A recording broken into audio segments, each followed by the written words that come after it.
Assalamu alaikum guys, I hope you're all doing well. Everybody's got their favourite takeaway food, and to be fair, there's just some items that only really work coming out of a commercial kitchen. Things like a flame grilled burger, tacos, doner kebab, shawarma. Now everybody's suckered into indulging in these when they're out and about, and I'm guilty too. The smell of meat on a spit or bread cooking in an oven is kind of hard to resist for even the most health conscious individual. But one thing for certain, and nobody can deny, they're all super tasty and immensely comforting, and I want to share a hack for recreating at home a food item that I enjoy when I go to an Indian restaurant. So let's get to it.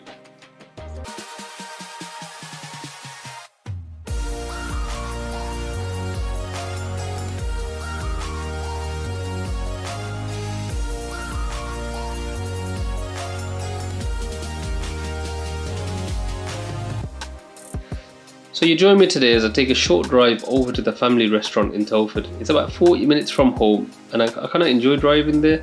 Well, that is once you get beyond the M6. You know what's nuts though, is in places like America and Canada, travelling like 100-200 miles is a walk in the park, whereas in the UK that's kind of considered a trek. And you could even cover most of the country in about 300 or so miles. Anyway, on to Telford. So it's a pretty new town. It's only about 50 years old, and I guess it's a bit like Milton Keynes if you've ever been there, in that it's been built from the ground up, meaning that the biggest complaint that people have about the infrastructure that is the number of roundabouts that there is. And I don't know, I kind of like the layout and I enjoy the drive, so I'm not going to grumble. Anyway, on to today's mission. Naan, sweet naan.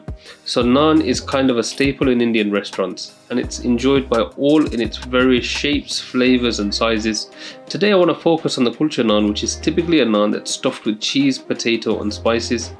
But see, the difference today though is that the kulcha naan that's served at our family restaurant is a bit different, and some would even argue that it's a pizza imposter. Now all I know is that it goes great with anything, and I want to try and recreate this at home. So you've just witnessed the naan being prepared and cooked in the tandoor, and now we're going to try and accomplish similar results at home. But that wouldn't be possible without preparing some dough. So we're going to begin by mixing all of our ingredients aside from the flour and the baking soda. Now I'll leave a list of ingredients for you all in the description box below, so don't forget to check that out. And the main thing to bear in mind is you want a nice soft dough. In fact, your dough might feel a bit too wet at first, but keep working it and eventually it'll all come together. Pop it in a bowl, cover and leave somewhere warm so that all of that gluten can relax for approximately 30 minutes, and you can leave it for longer if you like. So whilst we get the dough ready, I've got a question for you. Who's your favourite comedian, guys? Leave your answers down below. For me, it's a toss-up between Russell Peters, Dave Chappelle, Michael McIntyre and Joe Coy. Well, actually maybe Russell Howard, sometimes. Well, actually saying that, they've all got a different style, haven't they? So Russell Peters uses his ethnicity and his own sort of upbringing as a main premise for his jokes. Then you've got Dave Chappelle. Now this geezer, he's just chilling and he does his stand-up about real things like social issues, etc. But he does it in such a nonchalant, sort of couldn't care less way that makes his stand-up just pure jokes. Then you got Michael McIntyre. Now he's a bit of an interesting one too, isn't he? He just looks funny and he combines his naturally funny looks and expressions with truly good jokes, and that makes him really captivating. And then you've got Joe Coy. Now he's just a straight up G. And Russell Howard, I don't like all of his things, but in particular he does a solid skit where he interviews young school kids. And you know, you guys have got to check it out, so go watch it on the YouTubes, yeah? Anyway guys, back to the naan. In the meanwhile, we prepare the filling using mashed potato, cheese, spice, some onion, garlic, green chilli and herbs. And you can see that all I'm doing right now is just chopping up all of the ingredients in preparation of the mix. It's such a simple set of ingredients, but putting them together really brings this bread to life. And I haven't come across many Indian restaurants that make their kulcha naan this way. Right, so I'm going to go quiet for a little while as I finish up with the prep, and I'm certain you can follow the visuals for the remainder of the steps, and I'll come back to you with a verdict. But before I go quiet, I want to request that you all drop this video a like and consider subscribing for more content. Don't forget to hit the bell icon to become part of the notification gang. and I'm really trying to up the quality of my content. So give me your thoughts in the comments down below on what you like and what I could do better. Anywho, I'm gonna stop waffling.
So the verdict, guys, you know what, I think I did a pretty good job.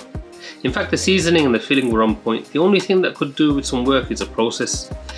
So using a cast iron tower to cook the underneath does the trick, but I think I left it on there for a little too long before popping it under the grill to cook the top.